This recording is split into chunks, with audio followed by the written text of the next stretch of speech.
just የሚል ቃል እርግጠኛ ነኝ እያንዳንዳችሁ ትጠቀማላችሁ just የምትለዋን በብዙ ያረፍተ ነገር ክፍል ትጠቀማላችሁ እኔ እስኪ ሁለት ጥቅሙን ላሳያችሁ ሁለት መሰረታዊ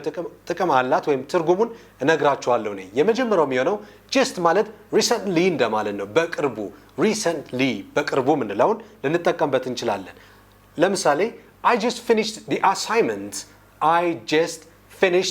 assignment ያ ማለት በቅርቡ ነው አሳይመንቱን ያጠናቀቅኩት የጨረስኩት አሳይመንቱን በቅርብ ነው የሚል ትርጉም ይኖረዋል ማለት ነው ሁለተኛው ጥቅም ደግሞ